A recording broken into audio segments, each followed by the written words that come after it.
Halo, halo, witam wszystkich bardzo serdecznie, a w dzisiejszym odcinku porozmawiamy sobie tak ogólnie o jednostkach dystansowych i o królestwach.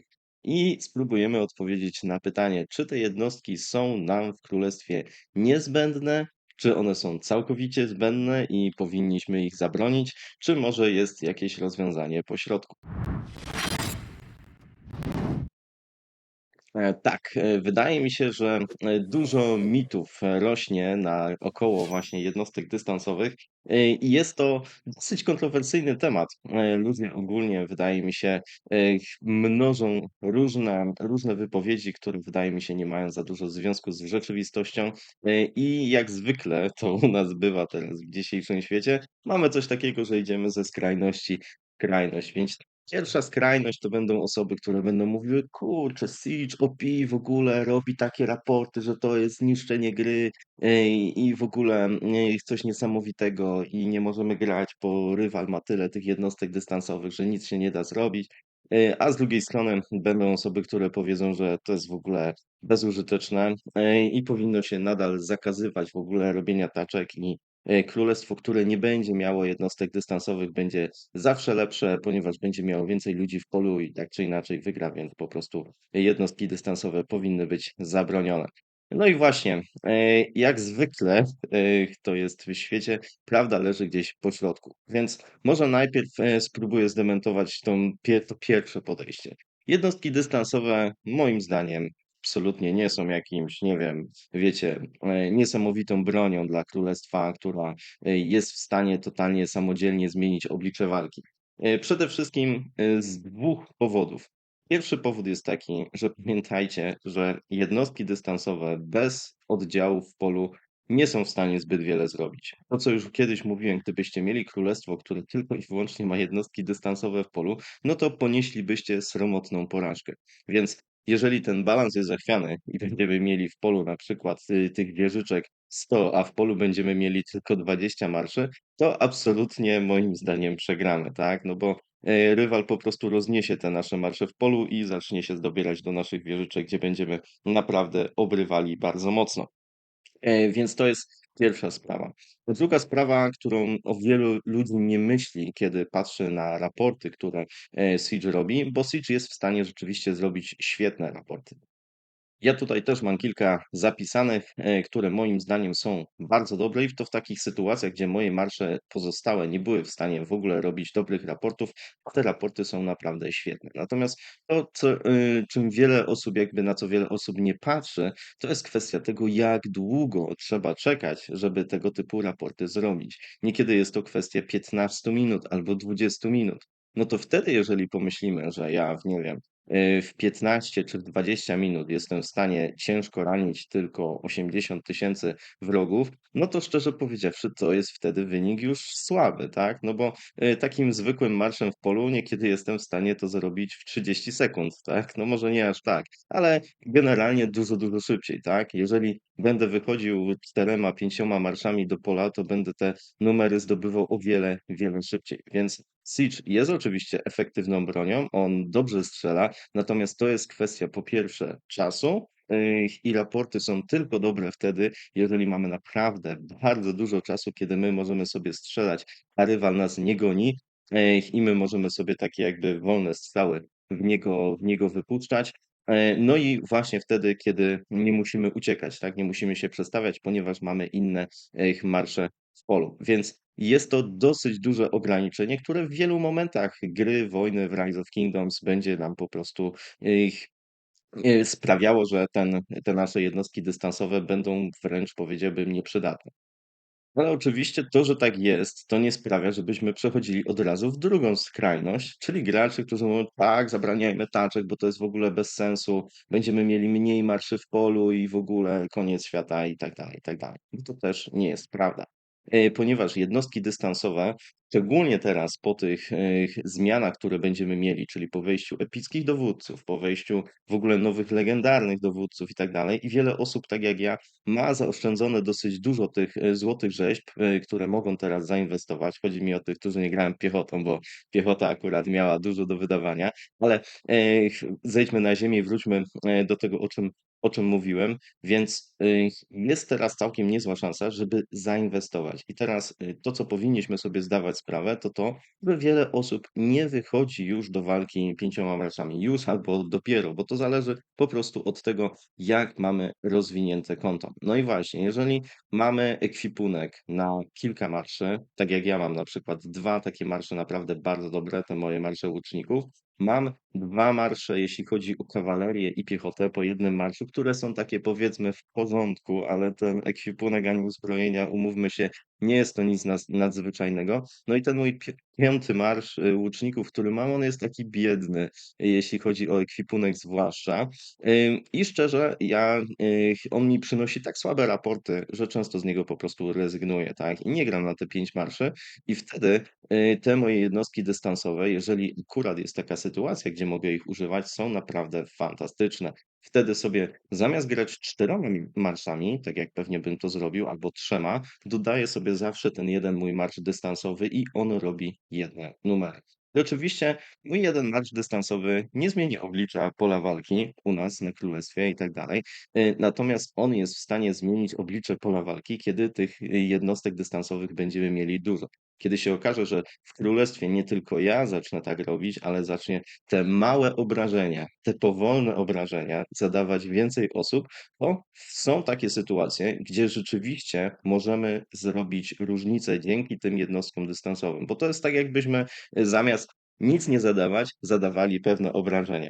Wydaje mi się, że problem, który niektórzy gracze widzą, jest taki, że ktoś, wiecie, gra jednym marszem i na przykład gra jednym marszem, nie wiem, piechoty albo kawalerii i wymieni sobie, zamiast grać jednym marszem kawalerii, gra tylko jednym marszem obrażeń dystansowych. No i wtedy rzeczywiście może być problem, bo wtedy tracimy marsz w polu i no, zyskujemy ten marsz dystansowy, ale jednak nie jest to samo, tak? Nie jest to to samo, nie jest to taka wielka wartość. Dlatego ja często mówię o tym, że dla mnie jednostki dystansowe to jest fajny suplement taki do naszych marszy, ale nie podstawa naszych marszy.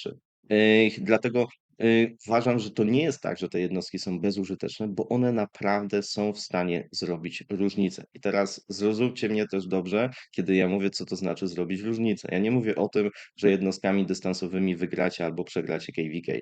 Wiecie, KVK jest ogólnie tak bardzo skomplikowane, że niekiedy są w stanie wygrać królestwa, które totalnie nie mają garnizonu, tak? Jeżeli macie dużą aktywność, większą ilość graczy, to nawet jak na fladze będziecie mieli ustawionego, wiecie, w soku tam Karola Mota i Ryszarda na garnizonie, a będzie was odpowiednia ilość, to i tak wygracie z królestwem, które ma, nie wiem, super ekwipunki, nie wiadomo co, ale nie ma ludzi, żeby ten ekwipunek, żeby tą mobilizację poprawnie przeprowadzić. W sensie, że nikt do niej nie dołączy i ona finalnie po prostu umrze. Nawet w takich jakichś śmiesznych dysproporcjach. I ktoś później powie, o, można wygrać KVK bez garnizonu. No nie, to też nie jest coś takiego, tak? Więc KVK składa się z wielu takich czynników, mniejszych lub większych, które mają wpływ na nasz końcowy wynik, tak? Czyli to jest na przykład leadership, jak ogarnia, to jest taktyka, to jest właśnie ilość naszych graczy, ilość surowców, jaki mamy ekwipunek, jakich mamy liderów do mobilizacji garnizonu.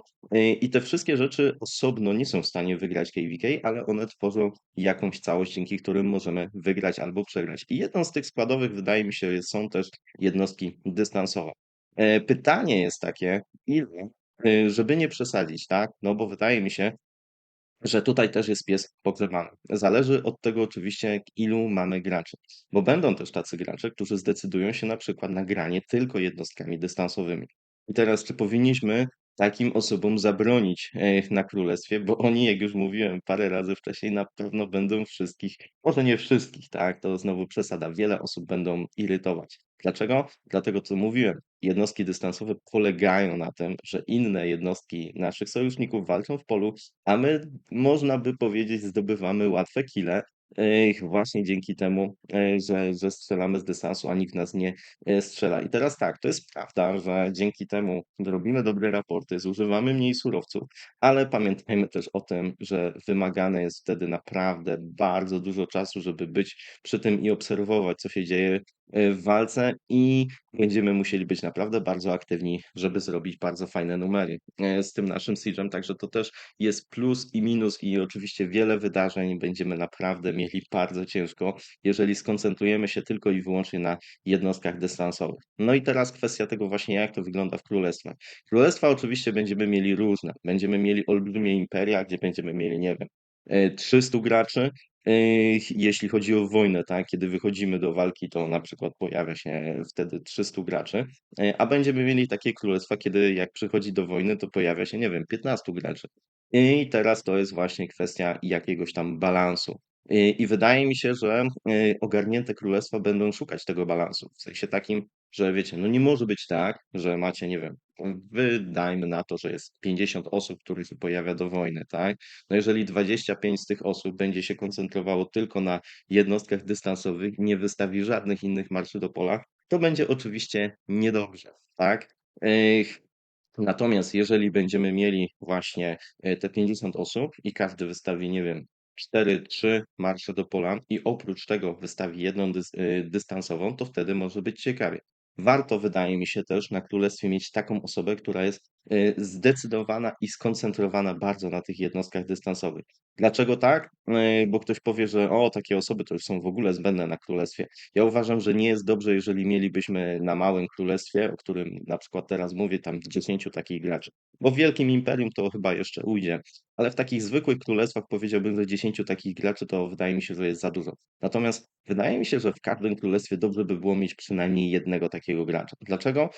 Bo bywają takie sytuacje, że trzeba odbyć taką walkę, wiecie, 1 na 1 z tymi wieżyczkami, albo trzeba zniszczyć tą wieżyczkę wroga. I niekiedy jest ciężko się ustawić, nawet jak mamy ich kilka, żeby wiecie, kilka uderzało w tą jedną jednostkę wroga. Jeżeli mamy jednego takiego gościa, gdzie ma te jednostki dystansowe naprawdę takie mega, mega mocne, to w takim pojedynku 1 na 1 jesteśmy w stanie przepchać tego naszego przeciwnika. No bo wtedy ta osoba ma wszystko, wiecie, ma najlepszy ekwipunek, najlepszych dowódców, często wymaksowanych i tak dalej. Ten ekwipunek i uzbrojenia, moim zdaniem, robią tutaj dosyć dużą różnicę. Jeżeli jesteśmy w stanie taką walkę 1 na 1 wygrać, to często jest to dobrze dla królestwa, jakkolwiek jest to tylko pojedynek dwóch marszy, ale z jednostkami dystansowymi tak bywa, że ten pojedynek dwóch marszy jest w stanie nam wygrać na przykład jakąś odrobinę dystansu. Więc wydaje mi się, że królowie odpowiedzialni czy tacy zmyślni będą myśleli o tym właśnie balansie, jaki on jest, bo widzę, że są takie sytuacje, że wiecie, wolna Amerykanka, nikt nie patrzy, możesz sobie robić marsze jakie chcesz, jak chcesz robić te dystansowe, to sobie rób. I wydaje mi się, że w niektórych królestwach może przyjść taki moment, że ej, kurczę, się okazało nagle, że ludzie zobaczyli, że nie wiem, są bardzo aktywni i okej, mamy teraz dużo dystansowych, ale brakuje nam marszy w polu i kurczę, jest lipa, nie? A z drugiej strony może być taka sytuacja, że niektórzy twardo stoją za tym, absolutnie dystansowych nie ma, zapomnij o tym, że będziesz robił taczki, nie ma takiej opcji i mogą wtedy się trochę zakrztusić na takich królestwach, które będą je mieli i będą po prostu, wiecie, strzelali, będą tego używali. Wydaje mi się, że z tymi jednostkami dystansowymi dalej one są trochę za młode i zbyt rzadkie, żeby coś takiego było, ale to się pewnie zacznie zmieniać. I jestem też olbrzymie ciekawy, jak będą wyglądali ci dowódcy epiccy, którzy wchodzą do gry na młodych królestwach. Tam, gdzie wiecie, jest KVK 2, KVK 3 i nie będzie tej migracji szalonej starych graczy, to tam wydaje mi się, że te jednostki mogą być naprawdę mocne. Szczególnie dla tych graczy, którzy wiecie, gdzieś tam zaczynają grę, nie mają tych dowódców legendarnych, a wydaje mi się, że ci epiccy mogą bić naprawdę całkiem mocno. Właśnie się boję, że może dojść do czegoś takiego, że będzie przesada z tymi jednostkami dystansowymi, że będzie ich za dużo. Pewnie jeszcze to nie będzie dziś ani jutro, ale widzę to w perspektywie jakichś miesięcy, a może nawet lat, że coś takiego może zaistnieć w Rise of Kingdoms. Nie wiem, czy to będzie dobre, ale wydaje mi się, że coś takiego może być. Także jaki tutaj balans? Wydaje mi się, że dobrym balansem, jeśli chodzi o nasze królestwo, to byłoby coś pomiędzy 10 do powiedziałbym 20%. W sensie, że wiecie, jeżeli wystawiamy 100 marszy do pola, to jeżeli mamy 10 marszy wieżyczek, to jest spoko. Albo tam powiedzmy 20 z tych 80 marszy zwykłych i 20 wieżyczek, to może też być mocne. Szczególnie jeżeli te wieżyczki są dobre, bo tutaj też to będzie miało wpływ na to, jak to będzie wyglądało. I szczególnie to, co powiedziałem, jeżeli to są marsze, które ktoś normalnie by tego marszu w ogóle nie wystawił, zamiast nie wystawiania niczego, stosuje tą wieżyczkę i wtedy wydaje mi się, że to jest naprawdę optymalna opcja. I wydaje mi się, że nie opłaca się za bardzo na królestwie mieć zbyt wielu graczy, którzy są tylko i wyłącznie skoncentrowani na obrażeniach dystansowych, ale mieć ich kilku w królestwie to jest też plus. Tak? Możemy czasem narzekać, niektórzy będą nie lubić, ogólnie to jest też bardzo otwarty temat, ale wydaje mi się, że oni koniec końców są cenni, bo w pewnych sytuacjach się nam mogą bardzo, bardzo przydać, tak? Więc będzie tak, że czasem, a dobra, niby tam tylko strzelają, ale przyjdzie taki moment, gdzie będziemy, nie wiem, fort stawiać na terytorium wroga i wtedy niektórzy mogą popatrzeć, kurczę, dobrze, że mamy te wieżyczki, nie? Bo inaczej to oni by nas rozstrzelali tutaj, bo my wieżyczek nie mamy, a oni by nam tylko strzelali z dystansu, mielibyśmy przerąbane. A tak to jednak, skoro mamy już tą wieżyczkę, to jest to mimo wszystko jakiś tam plus. Oprócz tego, jedna rzecz, która w sumie jest ważna, to to, że weszła teraz nowa cywilizacja. No i zobaczyliśmy, jakie są dodatki do tej cywilizacji. I one, powiedziałbym, są takie trochę dziwne. Dlaczego? Już wam pokazuję, jak to wygląda.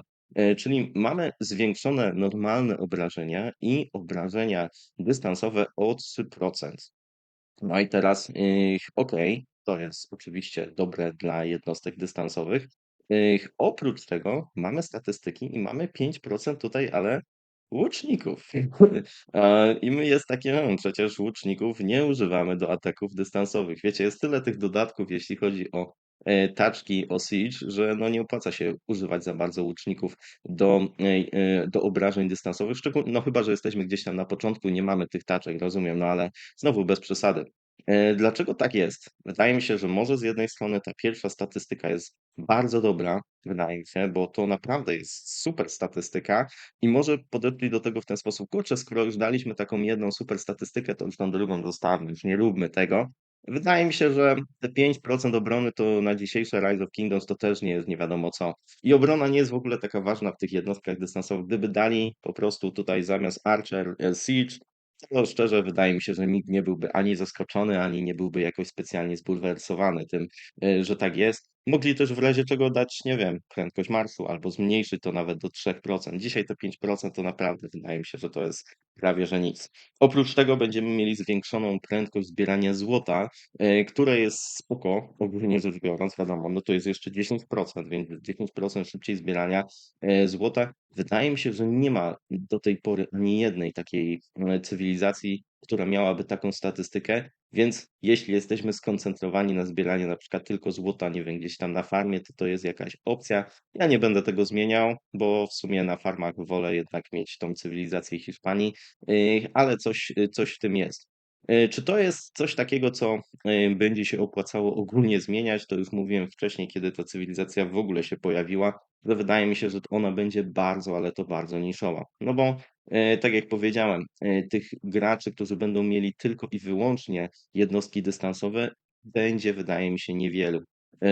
I wydaje mi się, że królowie królestw będą też patrzyli na to, żeby takich graczy nie mieć zbyt wielu jakby statystycznie, tak? No bo to, co powiedziałem, nie możemy sobie pozwolić w królestwie, że będziemy mieli połowę takich graczy, bo się okaże, że rywal tym bolem rozjedzie nas bardzo, ale to bardzo szybko, więc jakiś balans tutaj musi być zachowany i musimy na to uważać. Zresztą nie czuję też jakiejś wielkiej napinki wśród graczy, żeby coś takiego robić, więc no, wydaje mi się, że ta cywilizacja przejdzie bez jakiegoś większego echa. Wydaje mi się, że ogólnie ludzie bardziej czekają na nową cywilizację kawalerii i tak dalej. No i chyba ta cywilizacja Majów niektórych denerwuje pod tym względem, że ona opóźni wejście nowej kawalerii. Ale to jest już zupełnie inny temat. A na dzisiaj to już wszystko. Trzymajcie się i do usłyszenia. Cześć.